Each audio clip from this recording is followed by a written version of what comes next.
As we have discussed yesterday, that the topics which we are going to cover in this week are basically these two topics. One is curvilinear motion in terms of its cylindrical components, and the second topic which is going to be covered is absolute dependent motion analysis of two particles. So yesterday we covered the theory part of this topic, which is curvilinear motion in terms of cylindrical components. आज हम थोड़ा सा इसी topic के हवाले से कुछ examples और कुछ एक्सरसाइज के प्रॉब्लम सॉल्व करेंगे and then we are going to discuss the theory as well as exercise problems of this topic which is absolute dependent motion analysis of two particles. Probably next week we are going to cover the last topic, which is this one, relative motion analysis of two particles along with kinetics of a particle. तो हम kinetics जो है वो next week start कर देंगे इस chapter का आखिरी topic complete करने के बाद. Okay, just जब तक बाकी students join करें, quick review of what we did in yesterday's lecture. In order to develop the kinematics of a particle in terms of cylindrical components, we considered a particle which is traveling along a curved path as shown to you. At any particular instant, this particle is located at position P as shown to you here. We define first of all two coordinates. One is the radial coordinate, which is being defined as a vector starting from a fixed origin to that particle location. That vector or radial coordinate is being referenced or being designated by position vector R. Then we have the transverse coordinate, which is basically the angle between a fixed line and the R axis at that particular instant. So this is the transverse coordinate theta. Then we define two axes, mutually perpendicular axes. One is this radial axis, which we have obtained by simply extending this R vector.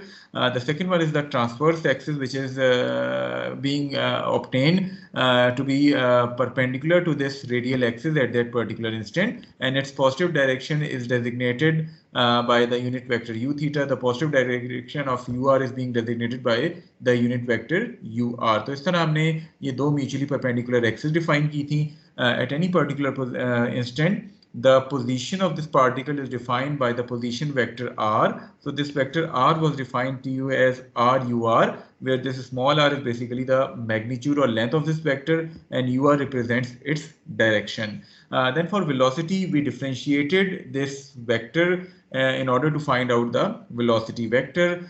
Finally, after the derivation, the velocity vector comes out to be the velocity vector comes out to be v vector equal to vr vector plus v theta vector. That is the velocity in terms of radial and transverse components or cylindrical components is going to be a vector sum of radial and transverse component. So Vr is the radial component of velocity, which has a magnitude of r dot and its direction is designated by the unit vector ur. Similarly, v theta represents the transverse component of velocity, which has a magnitude of r theta dot and its direction is specified by the unit vector u theta. So whenever we talk about velocity in terms of cylindrical or polar coordinates, the velocity, although it is tangent to the curve at that particular instant, but since our axes are not being defined tangent to the curve, so we have resolved that velocity vector into its two components, the radial component of velocity and the transverse component of velocity, and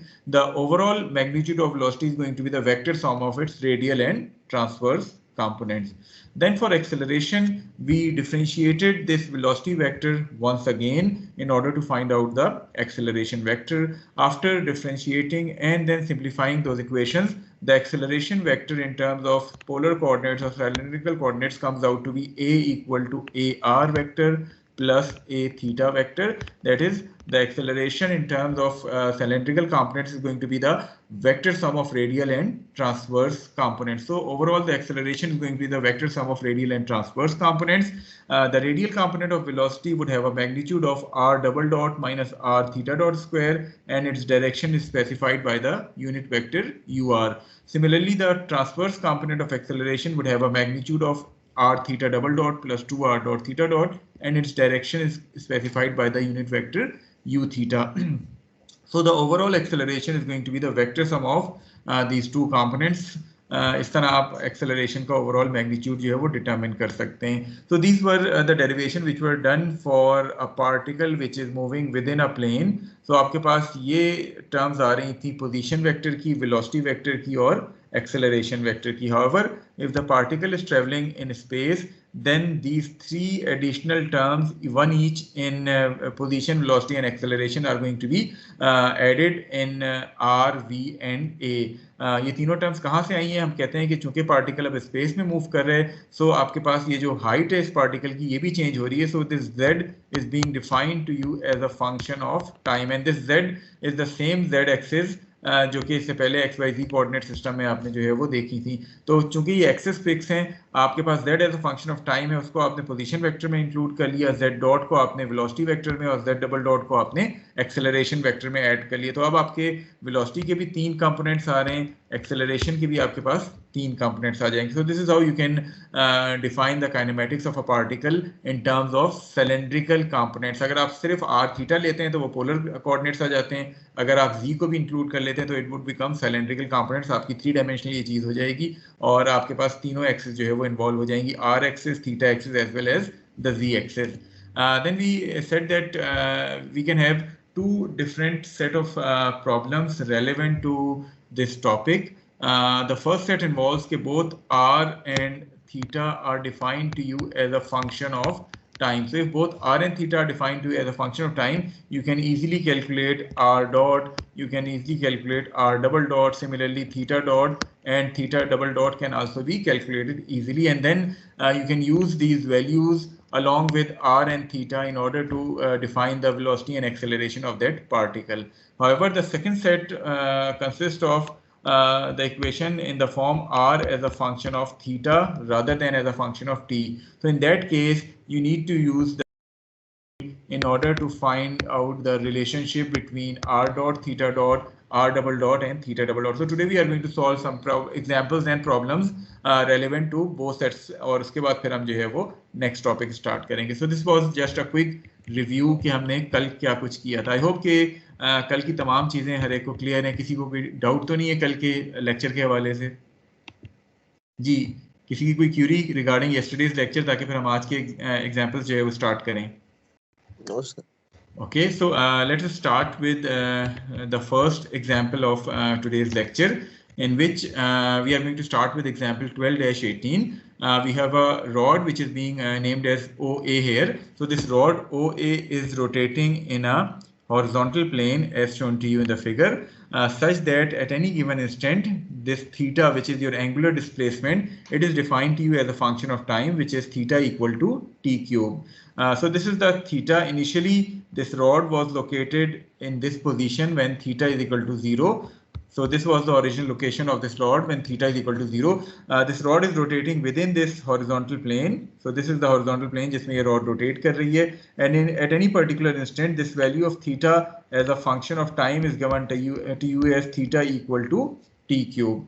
At the same time, the collar B is sliding outward along OA, so that r is given to you as a function of time. Again, r is given to you as 100t square. So initially क्या हो रहा है कि चूंकि ये rod यहाँ से start करी है, initially this collar was located at r equal to 0. Due to the rotation of this rod, this collar is sliding outwards, and at any particular instant, this r जो कि rod की position है, जो कि collar की position है इस rod OA पे, that is given to you as a function of time to be equal to 100 t square millimeter. So both r and theta are given to you as a function of time. If in both cases time is in seconds, you need to determine the velocity and acceleration of this collar after a time interval of t equal to 1 second. So 1 second के बाद आपने determine करना है कि इस collar की velocity क्या है और साथ साथ इसकी acceleration क्या होगी. I hope that the question is clear to all of you. This question belongs to the set 1 of the problems, जिसमें both r and theta are given to you as a function of time, so that you can simply calculate r से r dot और r double dot आप निकाल लेंगे. इसी तरह theta से theta dot और theta double dot निकाल लेंगे. And then using the formula of velocity and acceleration cylindrical components वाले, वो आप इस्तेमाल करते हुए velocity और acceleration का magnitude निकाल सकते हैं. So I hope that the question is clear to all of you. Yes, sir. Okay. Okay. So moving to the solution of this problem. Moving to the solution of this problem, since both r and theta are given to you as a function of time, so जिस तरह भी बात हुई थी कि r is given to us as 100 t square, so we need to evaluate this r at t equal to 1. So putting t equal to 1 would give us the value of r to be equal to 100 millimeter. As far as this r dot is concerned, we are going to differentiate this r with respect to time once. So it would become 200 t. Putting the value of t equal to 1 again would give us the value of r dot to be equal to 200 millimeter per second. Similarly, for r double dot, we are going to differentiate it once again with respect to time. So r double dot would comes out to be 200 millimeter per second square. So this is how from r you have determined r dot, from r dot you have determined r double dot. Similarly, theta, which is the angular displacement of this rod, it is again given to you as a function of time as theta equal to t cube. So at t equal to 1, theta would comes out to be 1 radians. और radiance को degrees में किस तरह convert करते हैं, idea है कुछ आपको? 2 pi radians is equal to 180 degree. Pi radians is equal to 180 degrees, या 2 pi radians is equal to 360 degrees. So you can use this relationship in order to relate radians and degrees. So 1 radian would be equal to 57.3 degrees. Then theta dot, since theta is given to you as a function of time, theta dot के लिए आप इस theta को differentiate once with respect to time, you will get 3t square. Putting t equal to 1 would give you theta dot to be equal to 3 radians per second. For theta double dot, you once again differentiate this with respect to time. So theta double dot comes out to be 60. Putting t equal to 1 would give you theta double dot to be equal to 6 radians per second square. Just एक question मेरे ध्यान में, I don't know कि कल आपसे ये पूछा था मैंने या नहीं. What are this theta and theta double dot? ये हैं क्या चीजें फिजिकली? जी, anyone volunteer? What is this theta and theta double dot? उसका रेट ऑफ चेंज यानी कि एंगुलर वेलोसिटी और एंगुलर एक्सेलरेशन. जी सही कह रहे हैं आप. Basically theta is angular displacement, so theta dot is angular velocity and theta double dot is angular acceleration. So जब कभी आपसे एंगुलर वेलोसिटी एंगुलर एक्सेलरेशन की बात कही जाए तो बेसिकली वो थीटा डॉट और थीटा डबल डॉट की बात कर रहे हैं. तो क्वेश्चन में अगर वर्डिंग्स एंगुलर वेलोसिटी और एंगुलर एक्सेलरेशन की आई है तो इट मीन्स के वो थीटा डॉट और थीटा डबल डॉट का जिक्र जो है वो करना चाह रहा है. सो is basically the angular displacement, so you can say that theta dot is angular velocity and theta double dot is angular acceleration.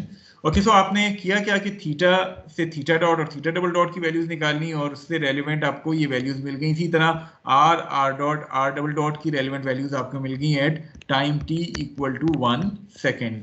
Okay, now as far as the velocity vector is concerned, since velocity vector in terms of r theta coordinate system is defined to us as r dot ur plus r theta dot u theta, तो आपके पास अब ये तमाम values आई हुई हैं. r dot की value 200 आई है, r theta dot आपके पास 300 के बराबर है. So overall the velocity vector would be equal to 200 ur plus 300 u theta millimeters per second. So this is going to be the velocity vector.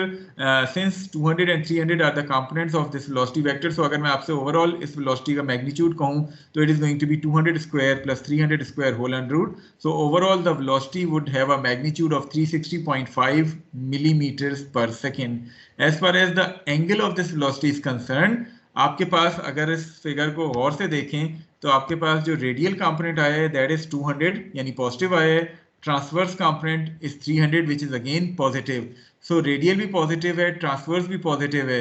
तो अगर मैं are theta का वो 4 कोऑर्डिनेट्स बनाऊं तो ये वेलोसिटी वेक्टर किस कोऑर्डिनेट में लाई करता होगा when both are and theta are positive? First coordinate. So अगर मैं इसी फिगर के ऊपर ये 4 कोऑर्डिनेट्स बना दूं जिसमें आपकी ये आर एक्सिस हैं, ये आपकी थीटा एक्सिस हैं, तो इट मींस कि ये पहला कोऑर्डिनेट जो आपका है इसमें यहाँ कहीं वेलोसिटी वेक्टर जो है वो लाई करता है. So this is the velocity vector जिसके फिर आपने 2 कंपोनेंट्स बनाए हैं V R and V theta and both of them are positive. So the velocity vector here lies in the first quadrant. यानी अगर आप इसको 2D में देखें तो ये आपके पास r है, ये आपके पास थीटा है, वेलोसिटी वेक्टर यहाँ कहीं लाई करता है. सो अब अगर मैं आपसे कहूँ ये एंगल से सिग्मा फाइंड आउट करें which this velocity vector is making with respect to the r axis, तो वो एंगल सिग्मा कैसे डिटरमिन कर सकते हैं? tan करके सिंपली आप tan इनवर्स, जी tan इनवर्स क्या लेंगे? थीटा और r. तो थीटा की वैल्यू और v theta divided by vr. So v theta is 300, vr is 200. So this will give you the value of sigma. This sigma is basically the angle which this velocity vector is making with respect to the positive r axis. So that sigma comes out to be 56.3 degrees at this particular instant. So the same figure is shown to you here. थोड़ा सा इसको अगर हम रब कर दें, discard कर दें, और आपके पास ये ओरिजिनल फिगर आ जाएगी। तो ये अभी बात हो रही थी कि ये वो वेलोसिटी वेक्टर है जो कि फर्स्ट क्वाड्रेंट के अंदर लाई करता है, और आपके पास इसका एंगल जो है वो सिग्मा है with respect to the positive R axis. तो आई होप कि ये वेलोसिटी वेक्टर और उसका मैग्नीट्यूड और डायरेक्शन हर एक को क्लियर है। Is there any query relevant to this velocity vector?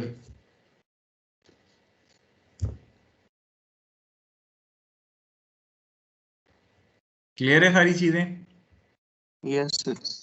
चलिए मेरा आपसे एक छोटा सा सवाल, ऑल्दो वो इस क्वेश्चन का पार्ट नहीं है, लेकिन जस्ट आपसे एक क्वेश्चन कि this angle sigma is basically the angle which this velocity vector is making with respect to the positive R axis. Can you tell me the angle which this velocity vector is making with respect to this reference line जहां से motion start हुआ था? ये velocity vector 90 में से minus कर लें। 90 में से माइनस कर दें, 90 कहां से आ गया? सर वो 37.3 चले इसको आसानी से समझने के लिए मैं करता क्या हूं कि जस्ट इस वेलोसिटी वेक्टर को इस ओरिजिन के ऊपर जो है वो अगर मैं शिफ्ट कर दूं तो ये वो वेलोसिटी वेक्टर बनेगा, और ये वो एंगल सिग्मा है जो कि अभी हमने डिटरमिन किया है। जस्ट फॉर सिंप्लिसिटी मैंने इसको उसी ओरिजिन के ऊपर शिफ्ट कर दिया है, इन द सेम सेंस उसके एंगल को बरकरार रखते हुए इस आर एक्सिस से। तो अब अगर मैं आपसे कहूं कि what is the angle which this velocity vector is making with respect to line, overall angle कितना है, तो it is going to be equal to theta plus sigma, which is theta is 57.3, sigma is 56.3, so it is going to be 57.3 plus 56.3. ये आपके पास वो overall आ जाएगा which this velocity vector is making with respect to the reference line जहां से motion आपका start हुआ था. So that angle would comes out to be 113.6 degrees. Is it clear to all of you? Yes. चलें अब acceleration की थोड़ी सी बात करते हैं। एक्सेलरेशन का जिस तरह से पहले बात हुई थी, the formula of acceleration is r double dot minus r theta dot square, which represents the radial component of acceleration, and r theta double dot plus 2 r dot theta dot, which represents the transverse component of acceleration. So by putting the values of r dot, r theta double dot, 2 r dot theta dot, the acceleration vector would comes out to be minus 700 ur plus 1800 u theta. तो ये आपके पास acceleration vector आ जाएगा in terms of radial and transverse component. This is the radial component of acceleration जिसको हम AR से denote करते हैं। This is the transverse component of acceleration जिसको हम A थीटा से जो है वो डिनोट करते हैं। The overall magnitude of acceleration is going to be the sum of radial and transverse component vector sum. So 700 square plus 1800 square whole under root will give you the overall magnitude of acceleration vector. As far as the direction of this acceleration vector is concerned, आपके पास radial component जो है वो negative आ रहा है, transverse component positive आ रहा है। सो कौन सा कोऑर्डिनेट होगा जिसके अंदर ये एक्सेलरेशन वेक्टर जो है वो लाई करेगा? Second coordinate. It is going to be second coordinate. So basically आपके पास एक्सेलरेशन वेक्टर ये वेक्टर है जो कि आपका सेकंड कोऑर्डिनेट में लाई करता है। अगर मैं इसको सिंपली 2D में देखना चाहूँ तो ये मेरे पास वो r और थीटा एक्सिस थी। इट मींस कि एक्सेलरेशन वेक्टर मेरे पास यहाँ कहीं लाई करता है in the second coordinate. So if I need to find out this angle, say this angle is phi, so how can I determine this angle phi? फिर से वही tan करके। Again, it is going to be tan inverse the transverse component, which is 1800 divided by the radial component, which is 700. So this will give you this angle phi to be equal to 68.7 degrees. So basically this is the angle which this acceleration vector is making with respect to the negative r axis from in the clockwise direction. So आपको अगर मैं कहूँ r से इसका angle कितना है तो आप इसको 180 में से माइनस कर देंगे in order to get the angle of this acceleration with respect to the positive R axis. Clear है यहाँ तक, या किसी को कोई डाउट हो इस एंगल के हवाले से? ओके, अब मेरा अगेन वही सवाल कि ये तो वो एंगल आ गए जो कि एक्सेलरेशन बना रहे with respect to the negative R axis. Can you tell me what is the angle which this acceleration vector is making with reference to the initial axis जहां से मोशन स्टार्ट हुआ था? आपकी आसानी के लिए मैं करता क्या हूं कि अगर मैं थोड़ा सा इस एक्सिस को एक्सटेंड करूं, ये मेरे पास अभी एक्सेलरेशन आई थी और ये मैंने एंगल फाई जो है वो डिटरमिन किया था। तो can you find out this overall angle, कितना एंगल ये एक्सेलरेशन वेक्टर बना रहा है फ्रॉम द रेफरेंस एक्सिस जहां से मोशन स्टार्ट हुआ था? Anyone volunteer, what is going to be this angle? Sir पहले तो 180 में से 5 माइनस कर देते हैं, उसमें 57.38 ओके, 180 में से मैंने 5 माइनस कर दिया, उसके बाद वो तो 180 में से 5 माइनस किया तो आपको ये एंगल मिला। यस सर, फिर 57.3 ऐड भी कर दिया। ओके, सो उसमें फिर हमने थीटा ऐड कर दिया।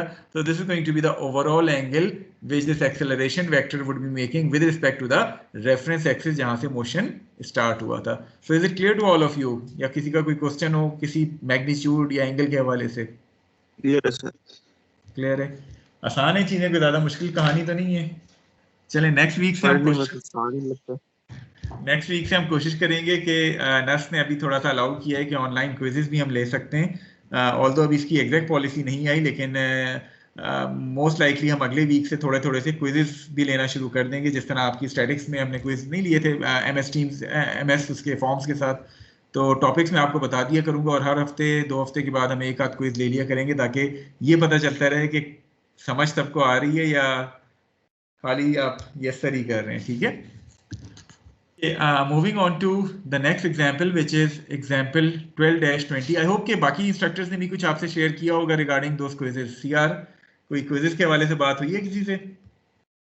यस सर, वो 2 इंस्ट्रक्टर्स ने शेयर किया था सवाल। क्योंकि initially at the start of the semester once the classes were in face to face mode तो कहा यही गया था कि 2 इवैल्यूएशंस होंगी, मिड टर्म और फाइनल एग्जाम, बाकी असाइनमेंट्स होंगी, क्विजेस नहीं होंगे। लेकिन अभी नस ने थोड़ी सी पॉलिसी चेंज की है because of this DL mode.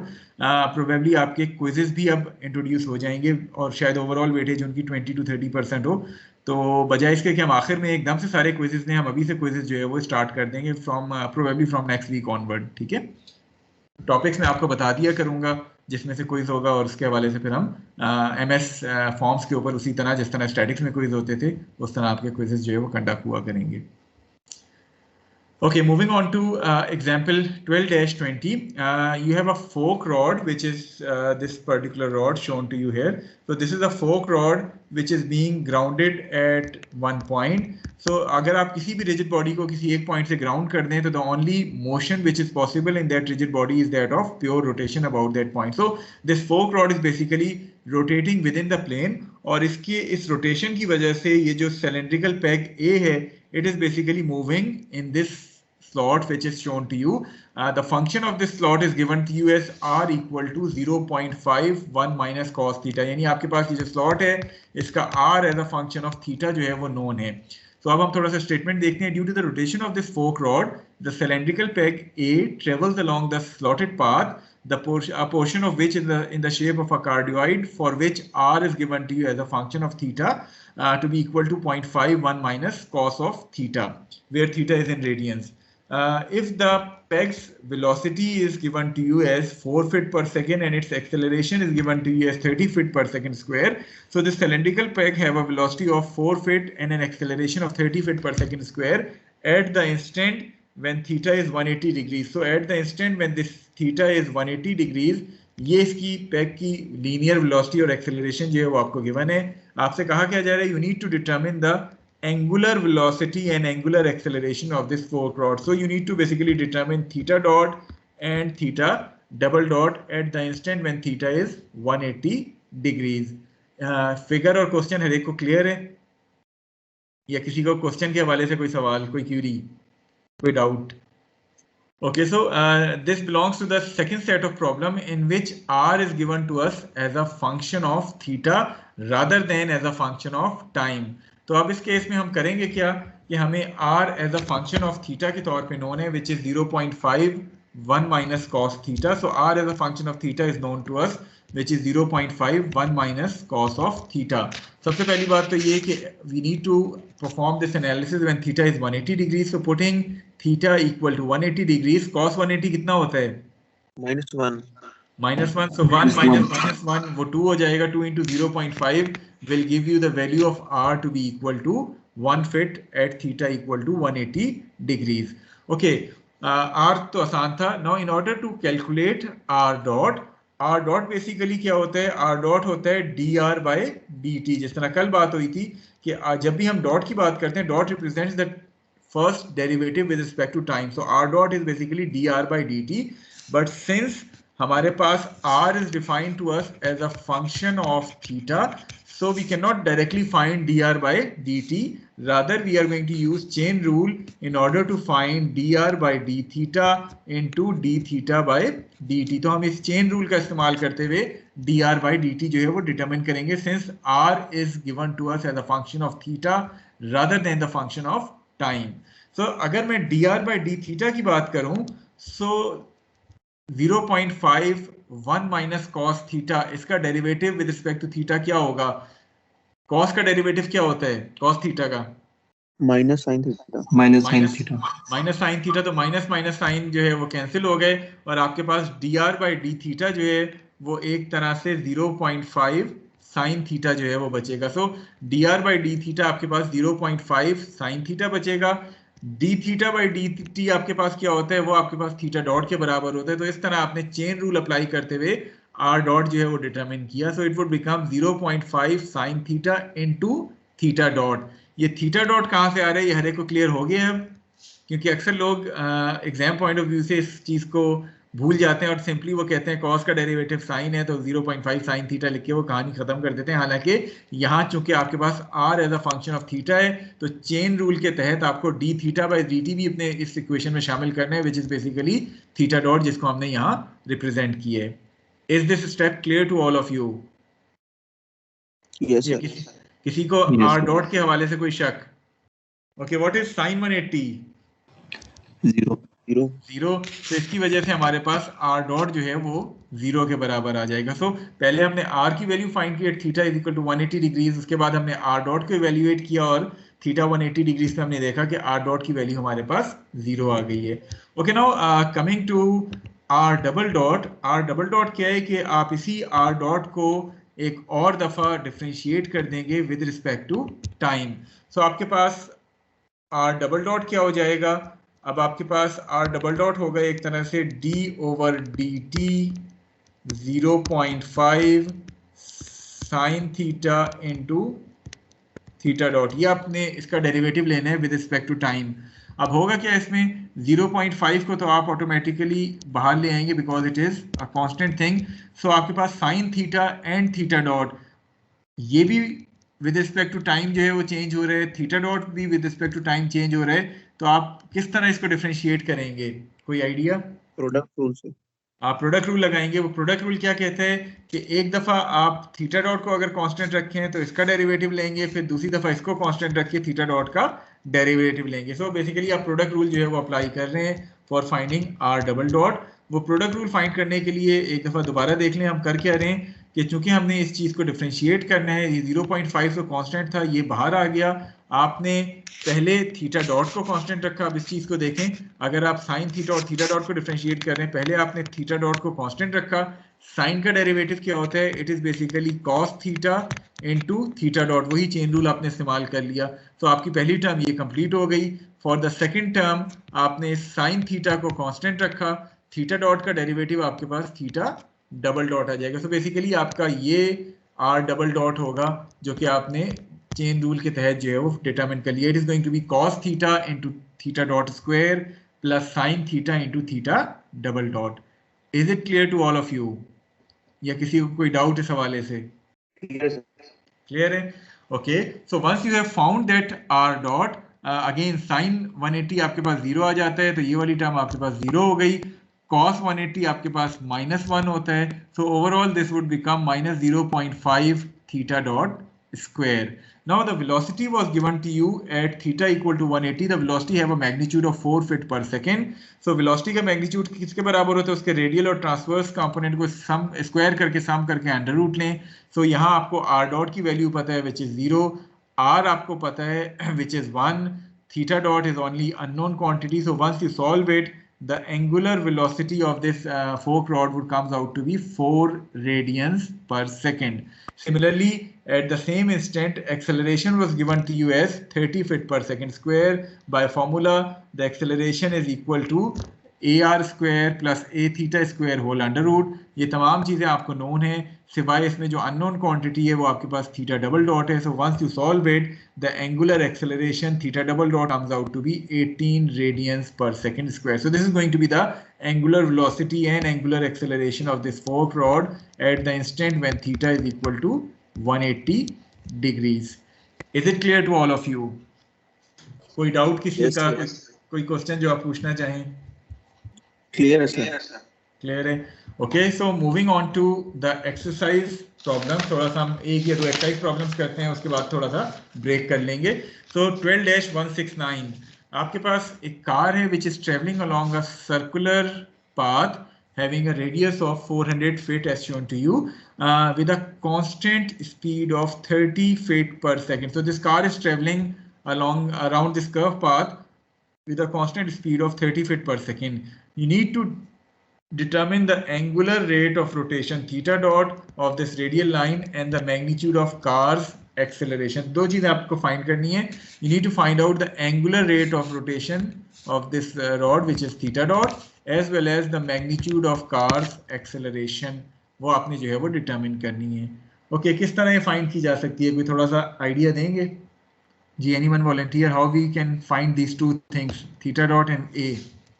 Sir हमें v पता है, तो उसके हिसाब से करेंगे r plus r theta dot.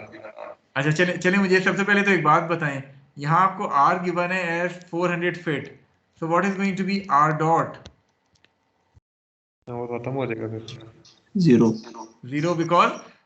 because it is given to you that this curve is pure circular curve having a radius of 400 feet. So since r is constant, so r dot and r double dot in this case are going to be equal to 0. ठीक है. अब आपको v जो है वो पता होता है. v का मैग्नीट्यूड की अगर मैं बात करूं तो it is going to be r dot square plus r theta dot square. ये होता है आपके पास वेलोसिटी का मैग्नीट्यूड. इसमें r डॉट तो आपके पास 0 आ गया है, तो ये वाली टर्म 0 हो जाएगी. r आपके पास 400 है, वेलोसिटी आपको 30 फीट के हिसाब से गिवन है. तो the only unknown thing here is theta dot. तो यहाँ से आपको थीटा डॉट की जो है वो वैल्यू मिल जाएगी which comes out to be theta dot comes out to be 0.075 और यूनिट्स क्या होते हैं? रेडियंस पर सेकेंड. तो इस तरह आपको थीटा डॉट की वैल्यू जो है वो मिल जाएगी. क्लियर है यहाँ तक या कोई डाउट हो आपका? जी sir. Okay, then how we are going to find out the acceleration. वो एक्सेलरेशन का फॉर्मूला है रेडियल और ट्रांसवर्स कंपोनेंट का, लेकिन उसमें थीटा डबल डॉट भी आ रहा होता है उस फॉर्मूले में, अगर आपको याद हो. सो थीटा डबल डॉट क्या होगा यहाँ? सर वो 0 हो जाएगा. अच्छा, क्यों 0 होगा? मेरा अगला सवाल. अगर आप ये कहते हैं कि चूंकि आपके पास यहाँ थीटा डॉट 0.075 आया है तो थीटा डबल डॉट जो है वो 0 हो जाएगा, तो क्या ये जवाब सही है या कोई बेहतर जवाब हो सकता है? अच्छा, और भी कुछ है? देखें, मेरा आपसे सवाल है, मैं आपसे कहता हूं कि आपके पास, चलिए इस क्वेश्चन को साइड पे छोड़ दें. मैं आपसे कहता हूं कि v आपके पास से 3t है. ठीक है, t इक्वल टू 1 पे v की वैल्यू क्या आ जाएगी? 3 आ जाएगी. ऐसे ही है. तो क्या मैं ये 3 देखते हुए ये कह सकता हूं कि velocity is constant? Although by function मुझे तो velocity as a function of time नजर आ रही थी, लेकिन जब मैं टाइम का वो इंस्टेंट पुट करूंगा तो मुझे वेलोसिटी की वैल्यू कांस्टेंट मिल जाएगी उस इंस्टेंट के ऊपर. तो क्या ये लॉजिक में अप्लाई करूं और कहूं कि चूंकि थीटा डॉट मुझे 0.075 मिल रहा है जो कि एक कांस्टेंट है, तो इसके हिसाब से थीटा डबल डॉट मेरे पास 0 आना चाहिए. क्या ये लॉजिक सही है? तो सही है, वैल्यू है, इसका फॉर्मूला नहीं है. ये तो सिर्फ वैल्यू है ना. तो क्या थीटा डॉट कांस्टेंट है या वेरी कर रहे हैं? मेरा अगला सवाल ये है. Theta dot constant. थोड़ा सा देखें थीटा डॉट हमारे पास आ किस तरह रहा है, ये वो फॉर्मूला है वेलोसिटी का जिससे हमें थीटा डॉट मिल रहा है। इसमें आर डॉट तो कांस्टेंट है यानी 0 है, आर भी आपके पास कांस्टेंट है, वेलोसिटी भी आपके एंगुलर पास कांस्टेंट एक्सेलरेशन है। नहीं है ना इस केस में, क्योंकि कार तो वो सेम ही वेलोसिटी से ट्रेवल कर रही है। जी यही मैं आपको समझाना चाह रहा हूँ, ये जो वेलोसिटी का फॉर्मूला देखें इसमें v भी कांस्टेंट है, r भी आपके पास कांस्टेंट है, तो इट मींस कि अगर सब चीजें कांस्टेंट है तो यहाँ से आपको थीटा डॉट भी कांस्टेंट ही मिलेगा, जिसकी वजह से आपको थीटा डबल डॉट जो है वो 0 मिलेगा। Is it clear to you all? Yes sir.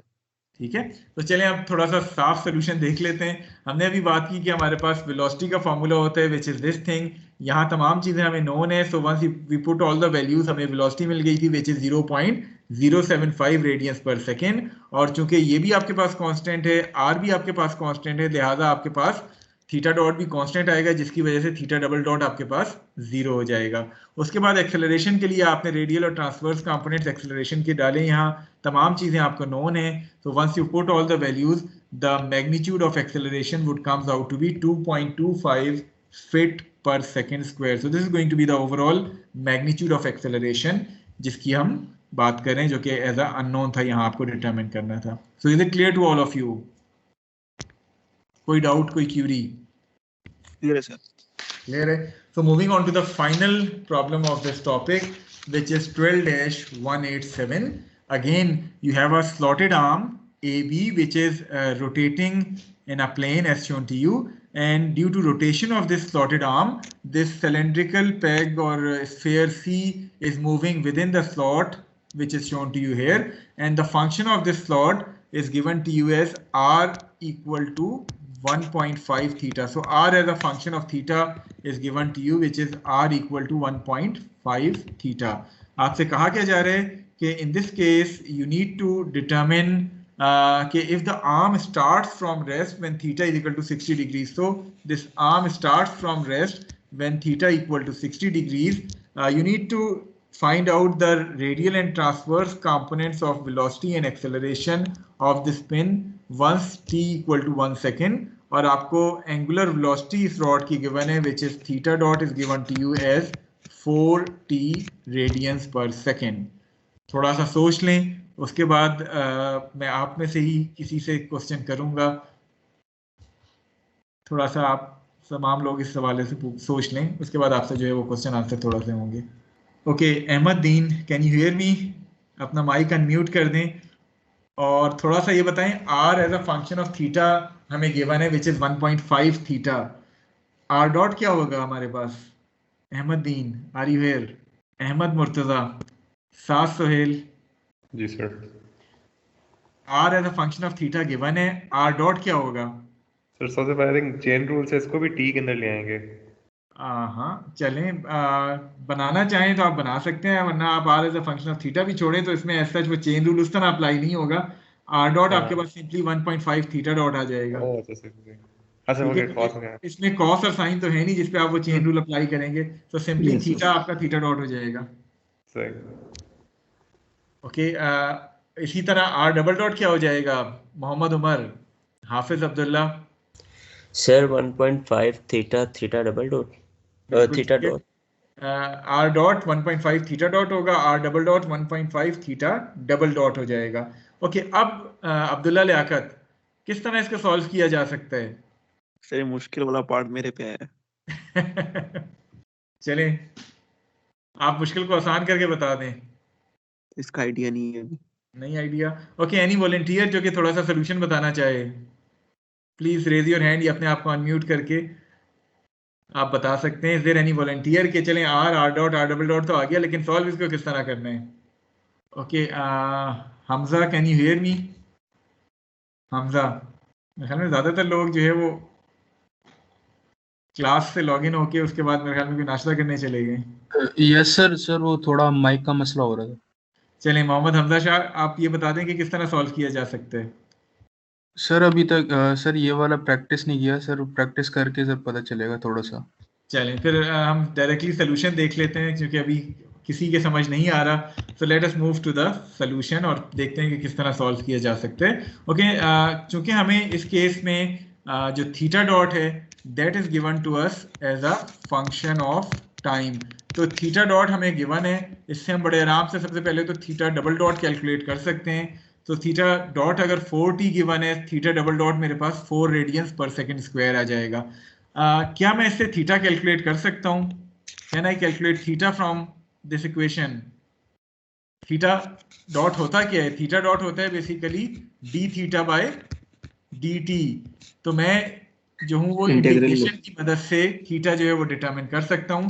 तो आपने इंटीग्रेशन में जो ये सवाल कराने का मेरा मेन मकसद है वो क्या है कि आंखें बंद करके इंटीग्रेशन की लिमिट 0 नहीं पुट कर देनी। आपको ऑलरेडी क्वेश्चन में गिवन है कि this rod starts from rest when theta is equal to 60 degrees. ठीक है, सो आंखें बंद करके ये थीटा की लिमिट 0 पुट नहीं कर देनी, 60 डिग्रीज को रेडियंस में कन्वर्ट करना है by using the same relationship pi radians equal to 180 degrees. इस तरह आपको 60 डिग्रीज जो है वो 1.047 रेडियंस मिल जाएगा।